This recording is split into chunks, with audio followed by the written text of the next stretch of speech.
Six friends, very young guys, sat at night around a fire that they had built on one of the many construction sites. The town was a small dot on the map, so it was rarely noticed. And so they decided to arrange a small challenge, namely at night, to gather around the fire and tell scary stories. The winner is the one who stays the longest. Just usual children's fun. One of the boys was dressed in dark clothing, with a hood over his head, without showing his face, only the lower part of it. He began telling his story. And so, it was in the 90s, when the law did not particularly frighten people. Law enforcement agencies usually threw up their hands. It was not so advanced previously. And then, there was a rumor about a mad scientist. Various things were said about him. They said that once he worked at a secret laboratory and participated in a project to create a modern army, and then was off his trolley and quit, or rather disappeared at all. Hid here not far from the woods, built a small den under the ground and took to go out at night to our city. Others said that he was not a scientist and lived here all the time working as a surgeon. Once he could not save one girl. She died on the operating table, and her father was terribly angry at the surgeon, blamed him for the death of his daughter. It came to a fight and he beat the doctor while throwing the following words: "This is not the end. It's not over yet, geek. Do you understand me? This is not the end." Few people took it into account at the time, and what else was there to say to a heartbroken father? The surgeon only had a dog. He loved it as it was his dead daughter. In general, he was not right in the head, but had good hands. And now, for the first time, he failed to save the child. It was a blow to him, but he continued to work. After a short time, the father recalled himself, stole the surgeon's dog and cut it into pieces and nailed the head to his door.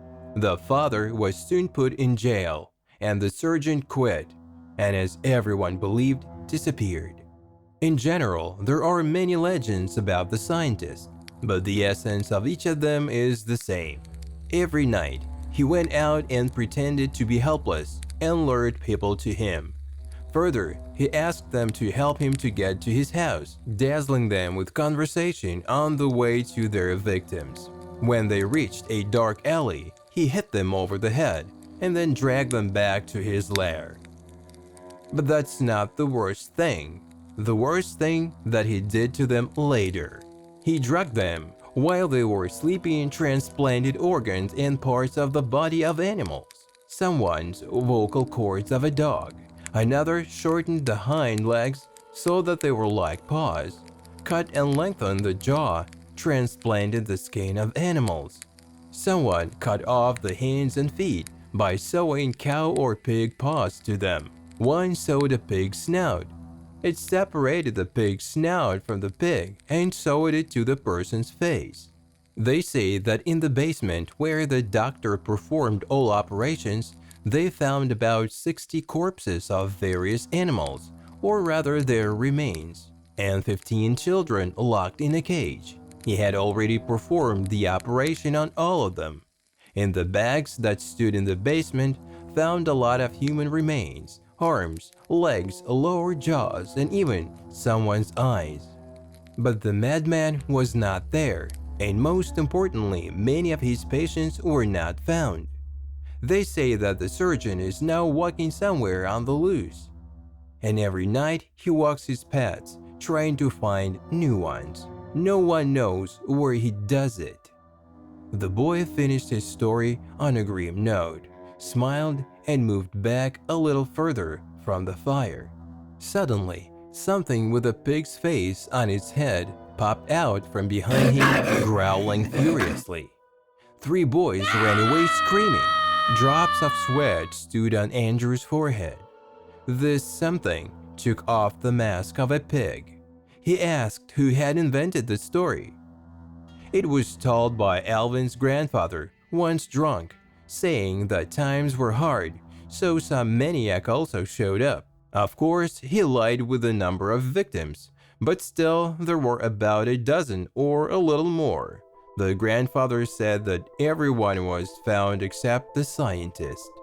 Well, since then, this legend went around the city. Although the grandfather could have caught delirium tremens and made up his story. And what if there really was such a madman who sewed animal parts of the body to children? It became creepy. This time, no one replied. Everyone sat thoughtfully, looking into the fire. It seems now they were afraid of the story. The hooting of an owl made a special atmosphere to the whole situation. Dima was the first who gave up and went home. The other guys, having said goodbye to Andrew, followed him. Andrew didn't stay long either. He walked briskly through the streets at night, his parents obviously giving him a holiday at home, but given how scared he was, that was the least of his worries. As he was crossing another street, he heard a voice calling to him. "Boy! Boy, help me!" Without hesitating, Andrew began to run, but after a couple of minutes stopped. What if someone really needs help? And what if someone is dying there? But putting these thoughts aside and remembering what city he lives in, and still running through the legend of the mad scientist in his head, he could not go home. He had a guilty conscience because that voice was so pitiful, so helpless, and filled with pain. Andrew stood there for a few minutes, then picked up a long stick and walked towards the voice. "Hey, hey, please help!" Turning on the flashlight and shining into the darkness, he walked slowly, holding a stick ready. A couple of meters later, he saw a beaten man lying on the ground. "How are you?" "It hurts. Everything hurts." "Can you walk? Nothing broken?"